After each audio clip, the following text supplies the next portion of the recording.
Everybody, it's Friday. That means it's the Friday edition of Fox Beats. I'm your host, Frank Holder. Of course, I'm here with the comedians known as Talent and Fig, and today is a Friday edition, which means it's one day before the weekend. So my guys are here. You guys have seen them in comedy shows, comedy films, comedy specials, comedy plays, everything. So with all that being said, we got to get ready to get this show started. First thing I want to jump off with and say is the COVID report. The Nationals and Mets series game that was supposed to be kicked off last night got officially postponed because of COVID. So I guess there's no surprise there. But let me start off the show by saying the talent.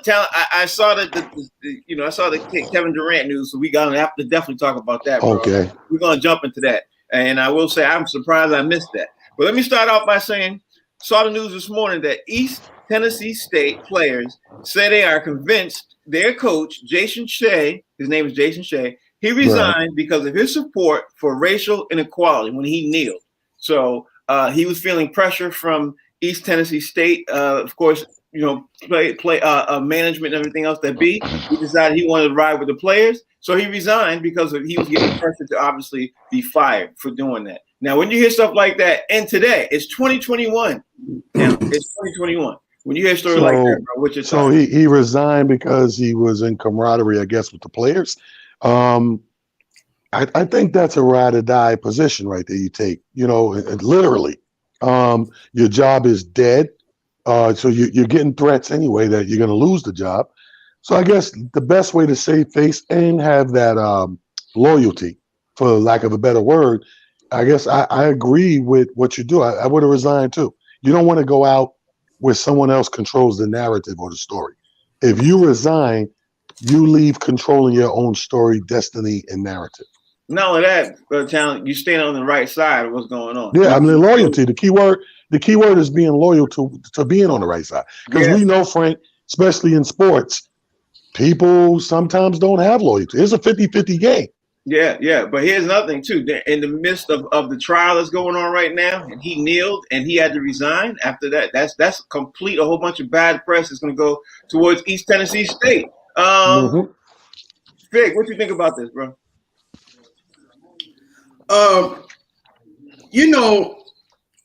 When people do things at a certain time in history, even though it may look suspect at that moment, or it'd be very unpopular at that moment, as time goes on and as we evolve, we begin to realize that they were ahead of the curve. Muhammad Ali, the two brothers at the Olympics, Jim Brown, Kareem Abdul-Jabbar, and so many others, even up until today, like the LeBron James, the Dwayne Wade, the Carmelo Anthony, the Chris Pauls, people that stand up. And let me not forget Colin Kaepernick, the people who are on the right side of history for whatever reason, and then people begin to catch up, so these people have been ahead of their time, as far as social justice and what have you. So, I mean, they to be applauded. In other news, Larry Brown wants Roy Williams to pick the successor since, of course, Roy Williams ended up, because we saw yesterday, Roy Williams ended up retiring. I'm not sure if a coach who has nothing to do with your program should say something like that and should let the program just let them handle it. You know what I mean? But now since Larry Brown went and said it about Roy Williams, I think now it's going to put a lot of pressure on the school to let that happen. I'm not sure if that's a great idea. But when you hear that, Talent, that Larry Brown wants Roy Williams to pick his successor over there, what's your thought process on that, man? Well, I get the point. I get what he's saying. In one aspect, it's cool as hell. In another aspect, the powers that be may not look at it as cool. It's like when people hire you to do something, they didn't hire your friend. That's right. They didn't hire the guy you like. They hired you. So how many times, Fig, we get into a double book situation, or we can't do somebody's gig, and we be like, "Oh, but my boy," they'd be like, "I didn't call you for your boy, fam. I called you for you. You can't do it. Then I'm going to move on. I don't want you." Sometimes, like I said, but then sometimes people will take a recommendation. So I understand where it sounds and where the thought process is, but it's all going to come down to the direction of the powers that be, the higher ups, who they want. Right. Fig, what's your thought process, bro? And the talent is right on point, man. Listen, if you paying the bills, you get to make the decisions. I pay the cost to be the boss. That's been the way, as far as I can remember, man. If you the one doing the hiring and the firing, if you decide to step down, you can't select your replacement, and then I gotta pay him. You pay him. And then you want to select if you want to select your replacement, then you pay your replacement. But I'm not paying him. I don't know him. I'm gonna select my friend, not your friend. You know what that sounds like? Did you know something out there? If I ever get fired from box seats, I want dead presidents to represent me. Yo, that's hilarious. You know what's funny? It reminds me of my brother when he was in jail. My brother would call on the collect call with the three-way with his girlfriend and be like, I'm going to be in here for a minute. If you want to get that nookie up, you give it to my brother.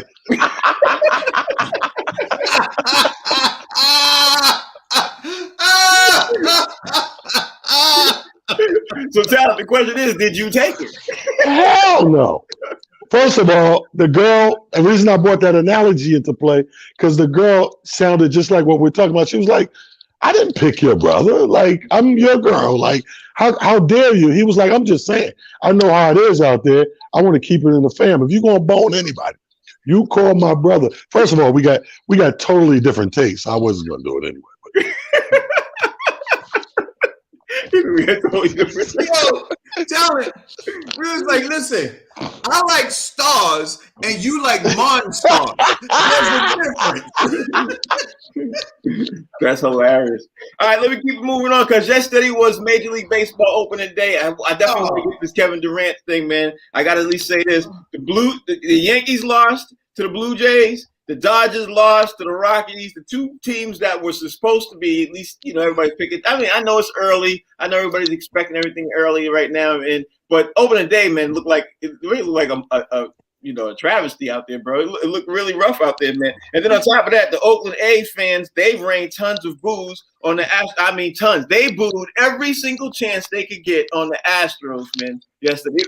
It was comical. What's your thoughts on opening day, Talent, just overall? Well, Fig asked for it. Now he got it. Fig asked for excitement in baseball.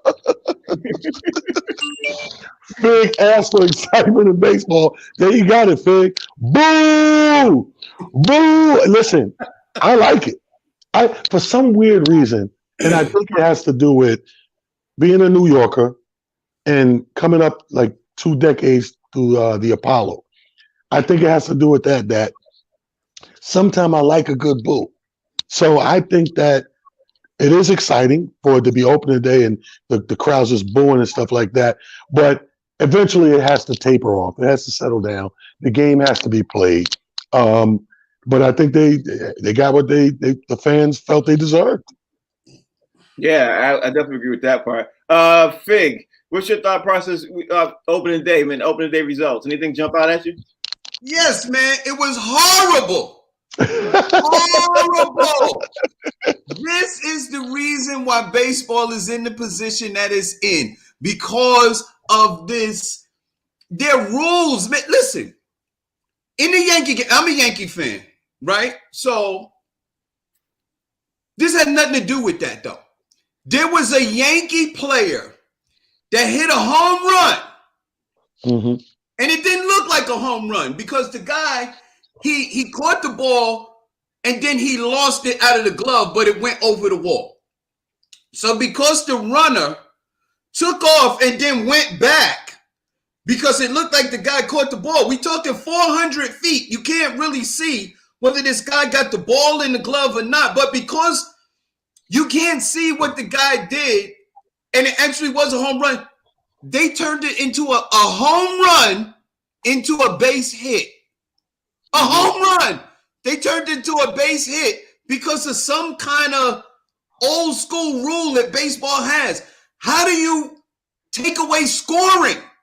This is why baseball is in a position of one of the non-exciting sports on the history of the planet, because they do stupid stuff like take away a home run and turn it into a base hit. Who does that? I think the Yankees lost by a run too. If I'm not mistaken. Yeah, I think they lost by a run too. They took over 2 runs because it was a dude on base, so it would have been 2 runs. Okay. Lastly, about come this baseball, on, man. You take what, home runs now?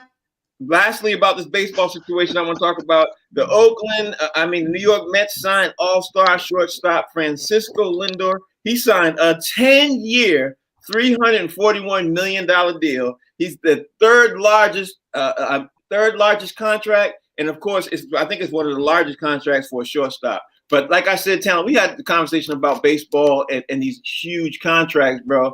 They are getting to the stratosphere because it's so much money.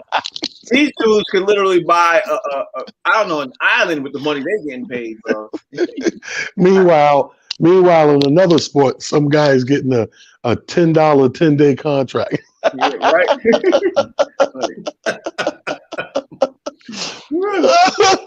That's terrible, man.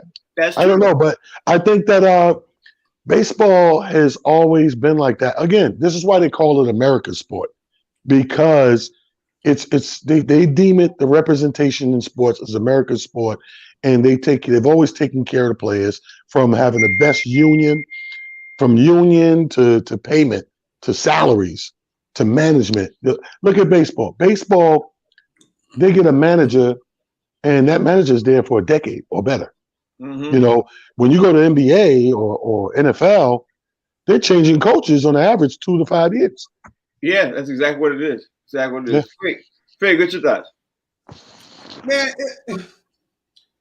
listen, baseball is like having a regular job, man. They work 365 days a year. I'm not even sure when baseball takes off, because every time I turn my TV on, there's a baseball game being played. So I think they play year round. They play in the cold. It was snowing. They was playing baseball yesterday. I'm like, how you? I thought baseball was like a springtime, summertime sport, and they playing in the snow. I'm like, it's ridiculous. And shortstop has to be the hardest position to play in baseball, man. That ball is coming at you like a zillion miles an hour, and you have to make a play on it. The shortstop has to be the most difficult position in baseball, man. It just is. And they deserve it, man. Look, more power to them, because if the owners wasn't making the money, they couldn't pay it. So get that money. All right, let's move on to the topic that Talent made me look up last night. Talent, I appreciate you bringing this up to me last night, bro. I had to look into it, man. And KT was sitting at home and you missed it. Kevin Durant was going back and forth with Michael Rappaport, and he said some things. I'm gonna start this out by saying this morning news came out. Well, Kevin Durant addressed it last night, after the Nets game. Right. Here's my take on this, bro. First, I have a couple of things I want to say on it. I think the first thing I'm gonna say on it is I have no idea why Kevin Durant gets in his feeling like that. So let me start there with that, Talent. Why does your boy Kevin Durant get in his feelings so much and address people? And then on top of that, now he's getting ready to face a possible suspension on top of that with the NBA's deal, because you can call gay men whatever you want privately, but when you're an NBA player and it becomes public, the NBA is going to do something. So what's your thoughts? Oh, no, I know. I mean, we watched this happen before with certain players. Even Kobe, God bless the dead, when he was alive, got in trouble for calling somebody a fag or something like that. And rightfully so, they reprimanded because they have their rules and protocol. Here's my thing. We have to remember, people, we're dealing with human beings. Mm-hmm. And they have feelings too, believe it or not. Even though we hold them to a higher standard, they're supposed to be professional and all these things, but they're human at the end of the day. So here's a guy trolling you, and I think it's race baiting myself. Mm-hmm. This guy, who happens to be white, who happens to be a known actor, Michael Rappaport, he's trolling an NBA player because he loves the NBA, so he watches all that stuff religiously. And he didn't like an interview that was going on with KD and Barkley, and he chimed in. And KD, here's where I lose respect. This was a private conversation. Mm-hmm. KD responded, they're going back and forth. And once he realized, how irate he was, or whatever the case may be, in the level that KD took it, he screenshot it. Right.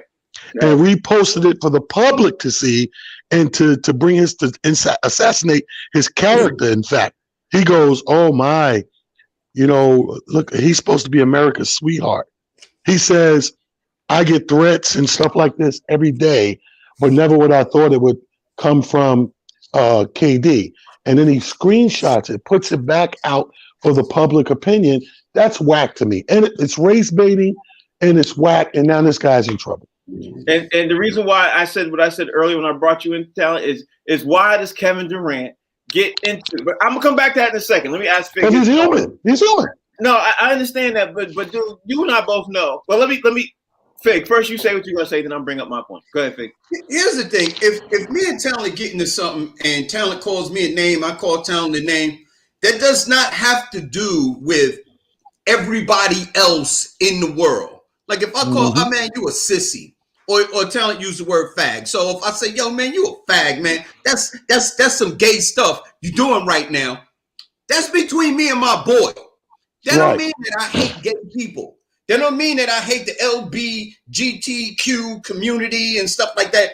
That's me and my boy having a back and forth. And then when it's over, we have a drink or whatever and stuff like that. It's over. It's between us. Michael Rappaport, he goes on these rants all the time. Like he's going way off and call people all kind of names. Like you should have heard some of the stuff that he called get your this, that. Yeah. So how do you turn around and when it's back on you, now you become a victim? Michael Rappaport is one of the white people that had been accepted into the black community because he seems to stand on the side of justice. And that's what black people, all we want is justice. So Michael Rappaport, you putting that out like that and exposing a private conversation, you a snitch. And you know we don't like snitches. So let's take Michael Rappaport's black card and tear that up. Let's tear up that black card because you can't hang out with us no more. You not down with us no more because that's wrong. You don't do property and make it public. Everything Fig just said is absolutely right. Here's my issue that jumped out to me. Here's the thing. If you are an NBA superstar and NBA status level that you are, and you know you got all kinds of endorsements from everybody and their mama, Walt Disney level type, everything else, you have to know that when you type something and send something to somebody, you put the onus on you to hope that they will keep your conversation private. You follow what I'm saying? Like Kevin Durant should not have typed. If he had issues, I'm sure he had dude's number. I'm sure he had it, and I'm sure he could. If he didn't have the number, I'm sure he could have called him, and then he could have called and said it. I just take issue with the fact that now you put yourself in the situation. Now you got to sit there, or the night after a game when everybody's talking about Lamar Aldridge and everything and how great he played. Now you forced into the thing because you private messaged something and you got in your feelings. You should have. My rant is this. You should have picked up the phone. If I have an issue with you, Talent, I'm not going to text you. I'm not going to put on, and I'm not going to do that back and forth. I'm going to call you. I'm like, yo, I got an issue with you. And you said, so that's my issue.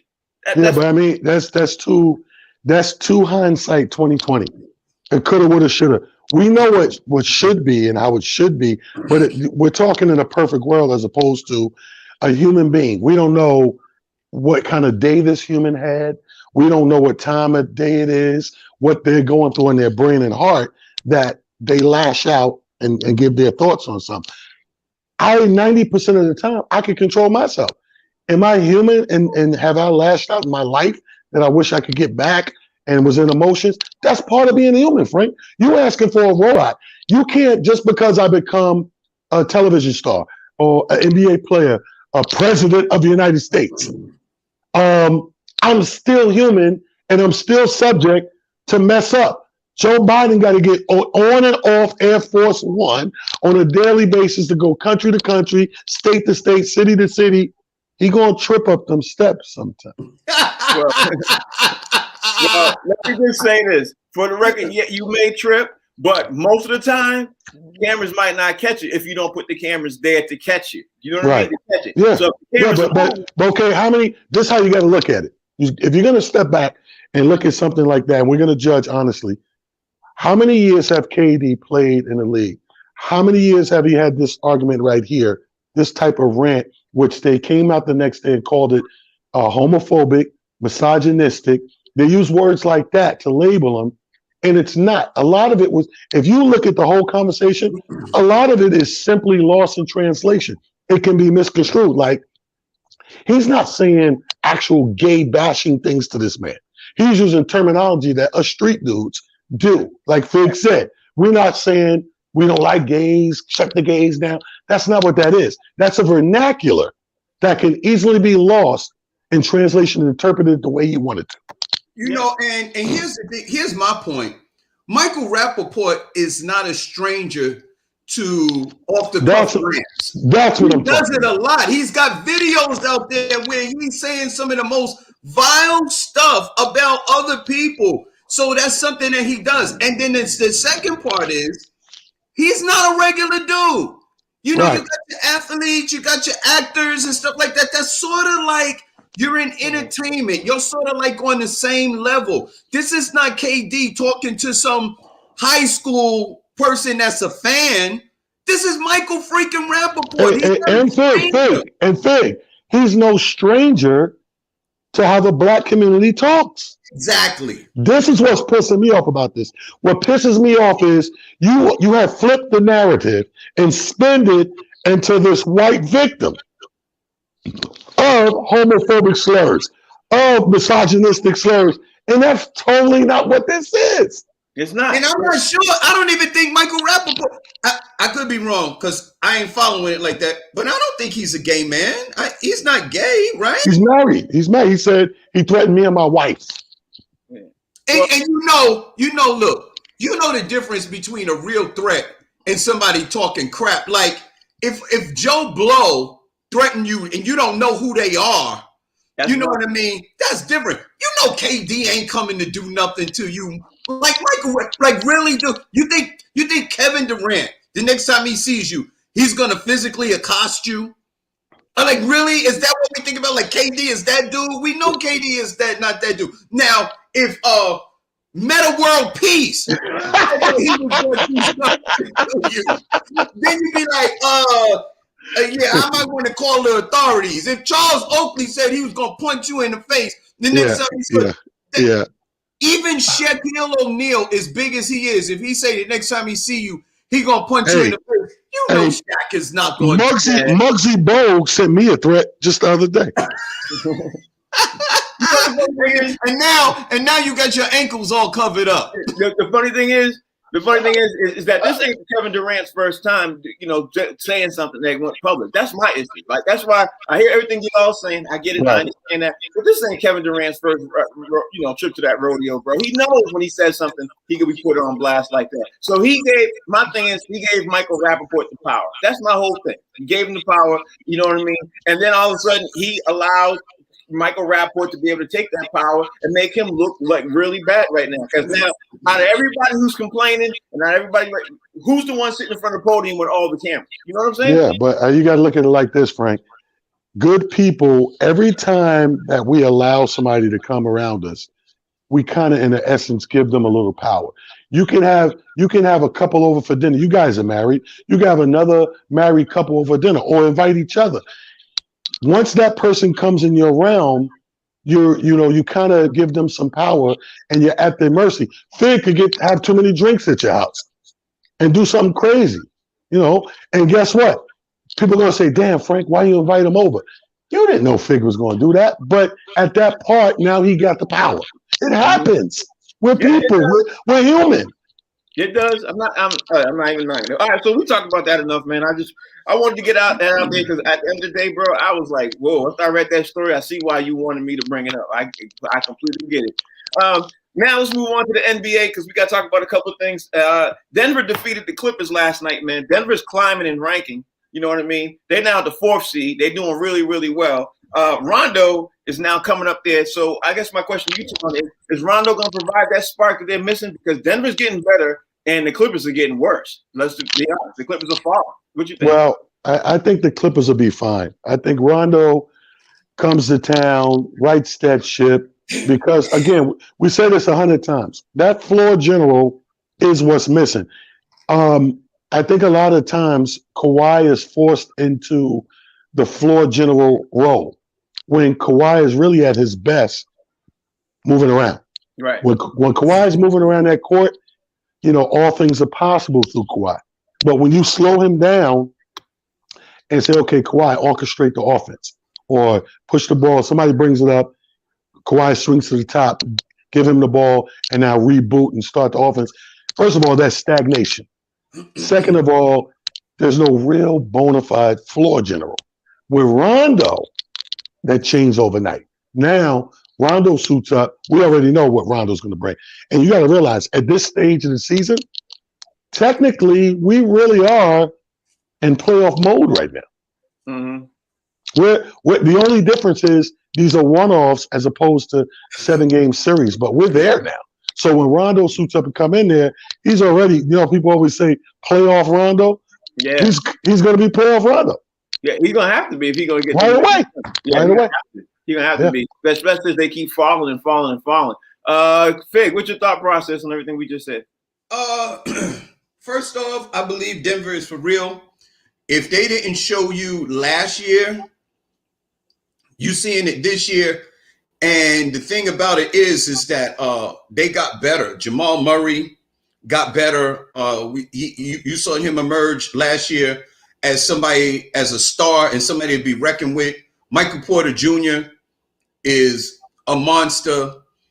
They got a few acquisitions, even JaVale McGee, which is going to be a rim protector. He hasn't played yet.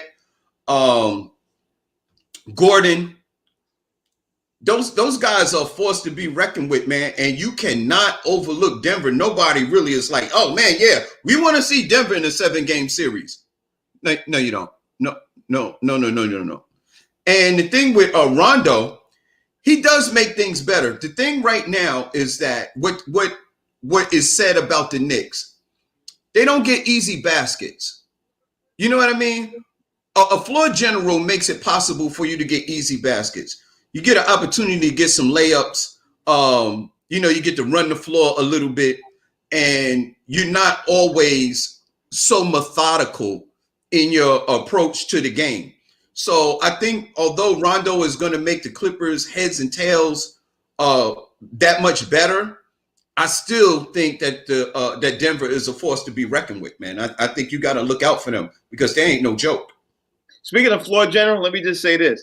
I saw a couple of clips of Victor Oladipo when he landed it on with Miami. He played with Miami last night, bro. And if I'm Miami, I'm thinking, you know what? Don't worry about other people right now. Let's see if we can re-sign this dude because he looked like a true floor general last night. And Miami, they got away with the win last night, even though they beat up on Golden State, and Golden State's nobody necessarily. But it seemed like a perfect fit with Victor Oladipo and Jimmy Butler on the court last night. So, Talent, if you're Miami management, do you go after, because it looks like word is that they're going to try to go after Kyle Lowry very hot, in the offseason. So if you're Miami, do you go after Kyle Lowry or do you sit there and say, we got somebody in-house and he seems to be working very well.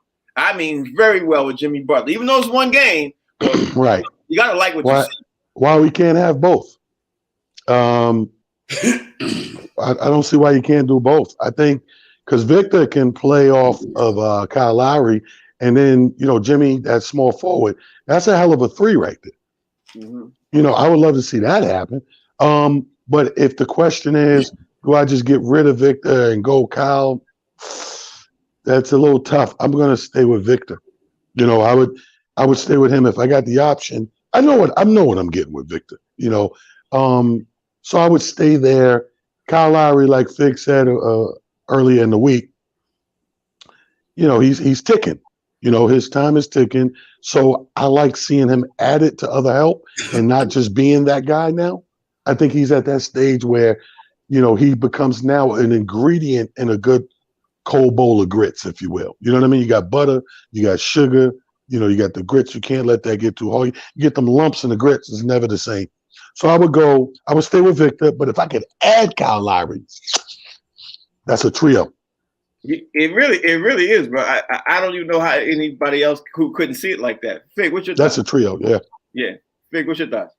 I think I threw up in my mouth. What? He said a cold bowl of grits and you got butter and sugar. Oh. Yes, like cereal, bro. No, I got Yes. Anyway, Kyle Lowry is a 1 year after his contract is over in Toronto. He's a 1 year player. You know what I mean? he's an undersized 35-year-old point guard. Now, I'm not saying he doesn't have value, but are you giving a 35 undersized point guard a 4-year deal? Well, you can give him a deal until he's 39, 40 years old. No, he's a one-off. He's a one-year player. Victor Oladipo still has a layup and a jump shot left in his sneakers. He's still a little young, you know what I mean? Although he's injury prone, he still has a little more longevity, you know, if he can stay healthy than just lost his name. Kyle Lowry. Then Kyle Lowry. So if I had to choose between the two, then I would go with a Victor Oladipo over Kyle Lowry just because of age. I mean, Kyle brings a lot to the game. He plays defense. You know what I mean? He can't stop a taller player, but you know, if you're on a fast break, he takes a lot of charges, has a lot of mileage on his body, knock down the three, and he's a decent floor general. But if I had to pick, just because of age alone, if I had to pick a player for longevity, then I would definitely go with Oladipo over Lowry. Okay. Let me move this thing on along and ask you all about John Wall, because actually, before I even get to that part, I do want to talk about John Wall, but I saw the clip last night about LaMarcus Aldridge. I don't know if you all got a chance to see it last night, but this dude made a hell of a contribution to the Brooklyn Nets last night. Talent, that dude, he did not look broke up, everything else like the news was leaking out that, you know, he didn't look like he was on his last legs to me. When he came in last night and he played, he looked like the old LaMarcus Aldridge that people have saw early on when he played, you know, San Antonio. So the Nets look really, really scary now, bro. Like, really he came in and he looked like you know, there's a name for that, Frank. They call that the Al Green. You know, he got the Al Green, love and happiness. Sometimes a player is just in love with leaving a place, because we know how this is. I wish people could put themselves in, you know, use what you do as a regular person. There's jobs we've all had that they bring us down. You know, we do the job, but we wish we could be somewhere else. And then you get that job, that dream job that you love. You know, most comedians love to be a comedian. It's a dream job, you know. So he's in a new team, new situation where he can shine and have fun again in the game. I think the fun was gone in San Antonio. So I think he's having fun again. So you're going to see that, like you say, he looks like that old LaMarcus. So I'm not surprised at all. He's happy. Love and happiness. Bro, the happiness was definitely gone in his life last night. You saw it in his gameplay. Fig, what you think? Love and happiness. Make you want to do right. Make you want to do wrong. Well, hey man, listen. Sometimes, you know, a change of scenery is just what you need in order to get your mojo back. The fact that he left from a San Antonio team, which, you know, nobody's talking about San Antonio going to the dance. You know what I mean? They're a decent team. They're well coached. Popovich got some pretty good players, but they're not making a splash. Nobody's talking about them going to the finals. An opportunity to possibly win a championship. That puts a little win in your sail. You know what I mean? Going to the Nets, and you know that they're projected to come out of the East, you know, at least, and be able to make it and have an opportunity to play for a championship. That's enough to re-energize any player. And then the fact that I don't care how good you look, you got to realize you were playing a young, injured Charlotte team. So if you can't look good playing against them, you need to hang it up. Yeah, but I agree with that fact. But let's not forget the fact too. The way he played last night, the way he played looked really good last night. Hey man, listen. If I play right now, I ain't played basketball in 100,000 years. But if you put me on the court with a bunch of third graders, I'm gonna look like Kareem. Yeah, I don't like that analogy because that ain't true. That ain't close. That be you is too big. That's too much of a disparity. Okay, and you put me with a bunch of seventh graders, I'm still gonna look really good. Now, if I put you with some college players and you look good, then they'll consider. No, I'm not gonna look good. No, but LaMarcus Aldridge, listen, let's not give it away. He's a former All-Star, a little long in the tooth. You know, he's down to about 20 minutes a game. You know, he's not playing no long minutes. But I mean, listen. this is a young team.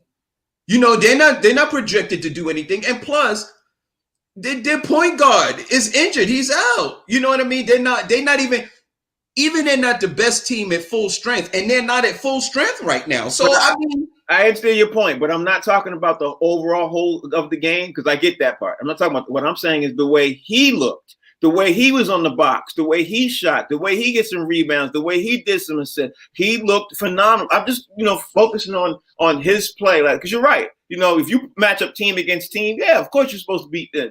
But I'm talking about the way he played. He played rejuvenized. He looked like this was 10 years ago. He really did. So, this is like his first game, though, right? His first game off the bench. I'd like to see what he looks like against, even in the East. I'd like to see what he looks like against Milwaukee, Philadelphia. The teams that are supposed to make it. I'd like to see what he looks like then, and then I have a better understanding of what he really is. We'll circle back on that because I have a sneaky feeling that, like Talon said, that love and happiness effect is going to really show through because he's so happy. And both y'all right. Yeah, I think he's happy. Yeah, he's happy, and then he knows he has a chance to get to an NBA title. Mm-hmm. We all know they play for an NBA title. They don't play after a while. You start playing for money. You play for a title. That's where the love come in at. Right. I would love to get a title. That's what it's all about. That was all about. Now I got to keep this thing moving because my man Faye got to do. He got to do top dogs in a second. So let me move on.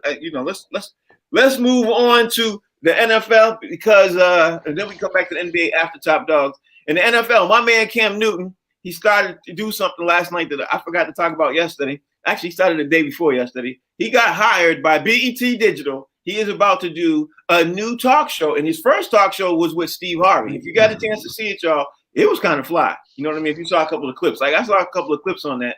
I don't know if the episode is up yet, but I think Cam Newton is the perfect person to talk about fashion and smoking and, cigar smoking and all that. And I think it's a perfect guy for that. And to have a talk show, that's not something I could see. I didn't see him do it. But now I was like, yo, talent. I'm like, that's not a bad idea, bro. What you think? Man, we are very talented brothers. We can do whatever it is we want to do. You are absolutely right. Fashion, because all those fashion people wear weird stuff. Right. And Cam, I think he's running neck and neck with Russell Westbrook on weird outfits. Yeah. I think Cam got him by about 3 outfits. But yeah, Cam is perfect for a fashion thing, the whole cigar lounge. I like it, Frank. I'm with you. I think this is perfect. I didn't think about it before, but looking at it and playing it back, why not? I gotta say, I'm not even hip to the cigar lounge thing that everybody's doing now. I don't smoke. I don't get it. But the fashion thing that he's doing, he kicked off the right thing with Steve Harvey. Fig, what you think? I'm trying to, Cam Newton is he has a personality to be able to pull that off. The cigar thing, okay. Maybe I'm too old to get into his type of fashion. I'm never gonna wear a Doris Day type of scarf. You know what I mean? That's not my thing. I saw the whole. I don't know, man. And the suit with the short ankle pants. You know what I mean? With no socks. With no socks. No socks in your pants. Don't touch the shoes. I'm like, we used to laugh at that when I was a kid. We used to call them high waters. Yeah. They gaucho. You know what I mean? He got on culottes is what they used to call them. Yeah. I'm a little too old for that type of fashion. The tight suits, you know what I mean? The blood pressure suits where you walk down the street and somebody be like, oh yeah, your blood pressure is 120/60. You really healthy. I'm like, I'm not, that's not my style. I can't. But the cigar smoking thing, he got a great personality. I'm with it. Okay, so since you say you with that part, are you with the pants hanging off your ass too? Like, I don't have that kind of ass, Frank. That's not my kind of. Hold on, Fig, you have been known to use the word and phrase "lighten the ass." Yeah, but I don't listen. I just feel like this. If you go wear your pants hanging off your ass, you need to be in shape. You know what I mean? These fat snuffleupagus dudes. Hold up. If you got pants, man, no. I don't have that kind of ass. Not my style. If you got pants hanging off your ass, and it's a sunny day. Isn't that light in there?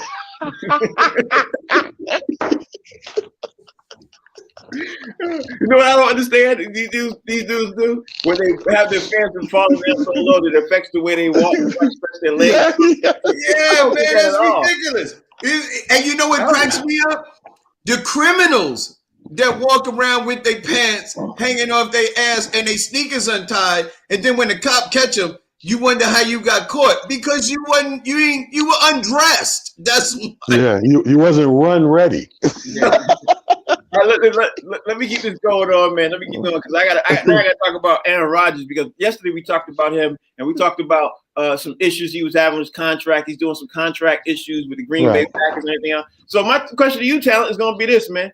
Would you be surprised if Green Bay decided to trade Jordan Love to keep Aaron Rodgers happy while they're doing all of this restructuring and everything else with his well, they're trying to. Right now, they said they're not doing that. And it looks like he might get cut. And if he gets cut, that potentially is going to change the whole franchise. I'm thinking they're going to keep him, but they got to do something to keep him. And the right thing to do to keep him is to, hey, maybe they trade, Jordan Love. Because Jordan Love is a beast right now, and he's sitting on the bench. Listen, man, I'm going to go back to what we just talked about with LaMarcus Aldridge. Let Aaron Rodgers go and let him get some love and happiness. I think he's done there, man. I don't think he's going to be able to. I'm not saying he won't achieve and get some more wins and possibly go to the Super Bowl. What I'm saying is he is at his best when he's a happy Aaron Rodgers. We see the best football he got to give when he's come out there and attacked that field and he's feeling good about the game and he's playing the game. And I believe in my heart of hearts, at this stage in his career, that's elsewhere. That's not in Green Bay. So you're saying that Green Bay is going to definitely get rid of Aaron Rodgers? You don't? If they were smart, that would be the best thing for both entities. That would make him happy, go do what he do, and that gives them room to freshen up and turn that page and chapter in the Packers, playbook. And it frees up a lot of money on their playbook. It's just smart. It's smart. What are you going to do, man? You can't – at that position, I would rather do that than to just drag out my quarterback. Yeah. But, Fig, what happens if Aaron Rodgers has another, 8 years like Tom Brady? You know what I mean? He could. He still looks good, too. And if in those 8 years, if he gets a couple of other Super Bowls, let's say he ends up landing on Seattle or God forbid, Dallas or somebody, like that. What happens if that happens? You know what I mean? What's your thoughts? Here's the thing, man, with Aaron Rodgers, I don't think it's so much that they picked a quarterback. It's how you picked a quarterback. You actually gave up your position to be able to move up to get this particular quarterback. Right. And which left you at a deficit to be able to go and get more weapons to help you win at this particular moment. To me, if you look at it in a longevity way, it seems like they were okay with being okay. Because Aaron Rodgers is probably one or two key pieces away from being able to take you to the dance. They're always in the playoffs. So he's only one or two pieces away from being able to win it all. And for you not to give him what he needs to be able to win it all is really insulting. Some guys, this is a stretch. Some guys cheat on their girl with another woman that's a stranger. But if you cheat on your wife with her friend, it's different. You know what I mean? It's another level. So what Green Bay did, they didn't just pick somebody else up. They moved up and made a concerted effort to be able to pick his replacement, which it's got to stick in you because he's still playing at a high level. Wait a minute. Are we having a Sharon Osbourne moment? Are you outing me on the show? No. No, don't tell my business. Go ahead. You know what the thing is?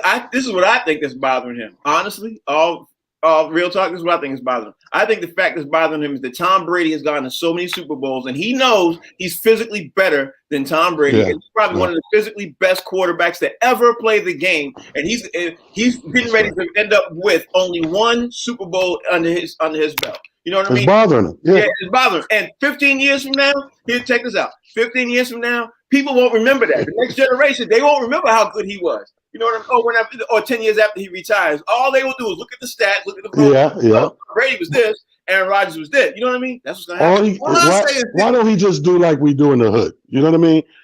Go find Brady's ex-girlfriend and have sex with her and say, who's bigger? Who's better? Who's better? Who's the best? Great. All I'm saying is this. Imagine what Aaron Rodgers would be if he got on a team that allowed him to pick the people that he wanted to be able to help him win, like Tampa Bay did with Tom Brady last year. Could you imagine? Yeah. But that's why I say let him go, because I believe, make no mistake, a guy like him, Frank is absolutely right. That's going to always be in the back of his mind. So a guy like him, with his calculations in football IQ, he's going to take that page out of Tom Brady's book. If he go to another team, he's going to cut a deal like, listen, I need this kind of power, because he's seen it get done. Mm-hmm. Could you imagine if Aaron Rodgers was on Pittsburgh, or if he went to San Francisco? I mean, you could go down a list of a couple of teams. Imagine if he goes on a couple of teams. I like Pittsburgh, though. Pittsburgh? Man. Pittsburgh is good, but the Pittsburgh doesn't have the wide. Pittsburgh does not have the goodest wide receivers that he already has. He has to go to a San Francisco like Fig said. If he goes to San Francisco today, right now, tell me everybody and their mother ain't picking him to win the Super Bowl. Championship bound, man. I mean, at least have a real chance to be able to do it with Shanahan down there, and you got a dude like Aaron Rodgers right now. But listen to this. If Green Bay get off of Aaron Rodgers now, imagine how many more picks that you would be able to get, like what you could get back for Aaron Rodgers right now, as opposed to losing him next year for hardly nothing. All right, imagine this. Imagine, and here's the thing. Imagine this. Imagine if he goes on a team and it's equally, on equal sides, both sides. Tom Brady's Bucks are there, and Aaron Rodgers with the same amount of weapons, like he does the same thing and everything. Who do you think is going to win that game? I got Aaron all day. Yeah, Aaron would win that all day long. AFC champion. I mean, the NFC on the NFC championship side game. Aaron Rodgers is a better quarterback. Tom Brady is my favorite. I love Tom Brady to death. But when it comes to basically the overall, stature of the quarterback and everything else, Aaron Rodgers is about to retire with a whole lot less Super Bowl wins than Tom Brady. Could you imagine Aaron Rodgers in your hometown, Frank?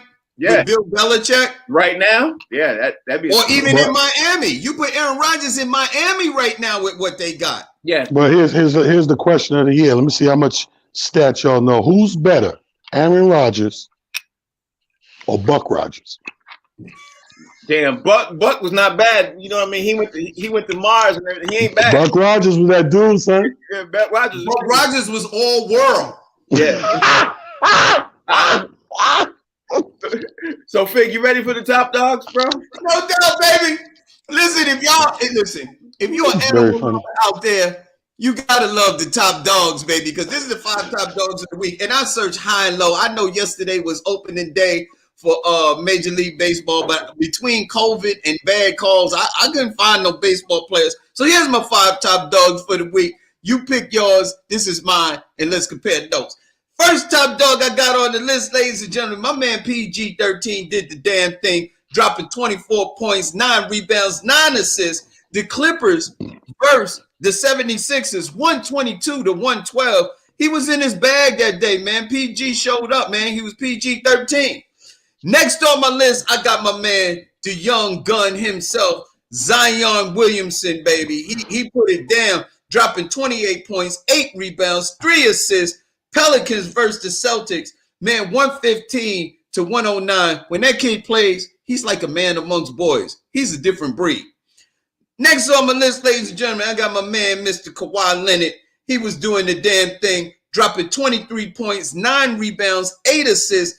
The Clippers versus the Milwaukee Bucks beat them down. This was a blowout, 129-105. In the bag, baby. My man Kawhi Leonard doing the damn thing. The cyborg. Number 4 on my list, ladies and gentlemen, I gave a little bit to my man Steph Curry coming back off of injury, dropping 32.5 rebounds, 6 assists. The Golden State Warriors against the Bulls, 116-102. He was doing the damn thing. He's still a babyface assassin. Can't wait to see Klay Thompson come back. Last but not least, ladies and gentlemen, we talked about this dude earlier today. My man Jamal Murray. Woo! This kid has arrived. 30.6 rebounds, 4 assists. Denver Nuggets again against the Philadelphia 76ers. 104-95. Jamal Murray was in his bag. That's my top dogs of the week. Tell me who's yours. Okay. Now, you know what I do all the time, right, Talent? What do I do every week? Hit him, son. Hit him. I'm about to hit him. He didn't mention one NCAA player. I'm like, really? Nobody that we got the Final Four. It's March Madness. March Madness. And nobody made the top dogs in the Final Four. Well, I'm waiting to pick some people off the Final Four because that's when the heat really gets turned up. No, it is true. But that white boy for Gonzaga is balling out. He balled out. And that boy from UCLA, he balled out too. So I was like, I knew it was coming. You knew it was coming. I don't give a damn if you got a perfect 5. Frank gonna go, what about Holyfield? He smacked the shit out of his dentist. You know the funny thing about it, Talent? He don't even know nobody's name. He just said the guy. He don't even know their name. That's right. Hey man, a rebuttal is a rebuttal. Yeah, exactly. As long as you got something to say, bro. That's all. I was waiting for him to say. I didn't look up the guy's name because I just knew you were doing it. Oh God, I love it. That's my favorite part of the whole week. Is the honorable mention Juwan Howard for being one of the best coaches of the NCAA tournament. Yo, quiet as kept. That's my stick now. I gotta find who he is. Yeah, that's the joint right there. That's the best part of the week. Yeah. Okay. Like no matter how perfect the list is. I'm like this. You can think you got everybody. We're gonna pull one out. Come on, man. You didn't mention. You ain't mentioned nobody from hockey. They ain't even playing. The season is over. Nobody from hockey. How you not gonna put in Fireman Bill? He went in that frozen water. So he saved 2 ferrets, a dog. He was like, what? He didn't mention nobody from opening day. I mean, no baseball. I was looking for him. Hey, you know what? I should have said Pele because he invented the bicycle kick. Yeah, but that wouldn't have made it for the week. That would have made it for the week. That was a good top dogs in 1900. But yeah, okay. I'm not gonna let you live. I'm not gonna let you let that one go, Fig. The NCAA, it just happened, bro. That's hilarious. And on top of that, Michigan lost. So that team, I forgot that kid's name, but that kid balled out. And when they beat Michigan, that kid balled out. That's hilarious. But anyway, that's the show. It's Friday. Yeah, we out of here. I'm going to bed. I'm tired. I'm exhausted, man. Hey, listen. Well, here's the thing. I'm in Atlantic City all weekend. We got a ton of comedians up here rocking out. Shout out to all the comedians for the next 3 shows here. Everybody else, I'll see you at 6 o'clock because Frank, we're going to be, Amir Silly and me, we're going to be talking about that KD thing and race conversations and things getting lost in translation. That's today's race debate. That's a good thing. And then y'all could literally stretch it out and talk about it more than we could on this show. Fig, tell everybody out there how they can follow you. You can follow your boy Fig all social media platforms right there at Comedian Fig. You see it all social media, Facebook, Instagram, Twitter, and sometime you might find me on Talent's page hanging out with him too. But Monday through Friday, baby, it's always on the box seats. Monday through Friday, 1 to 2 p.m. This is the best damn sports show on TV. Thanks. And y'all, we are on the channel called The Humor Mill. And of course, you can download the app on all platforms. You call your cable service provider, tell a friend to tell a friend. But we out. Until then, we will see y'all back on Monday at the same time. And you know how we do. You know how we get down. Next week, we got some guests. And this is a big weekend in sports. The Final Four is this weekend, so we got to talk about that. Come pick that right back up on Monday morning. Y'all have a good weekend. Be safe. Happy Easter. Happy Resurrection to my people here, my Rodney Perry, all the people who out there watching. I especially want all you people in the chat. Thank you for watching. Thank you for commenting. Happy Easter to each and every one of y'all. We'll see y'all Monday. Take care. Peace.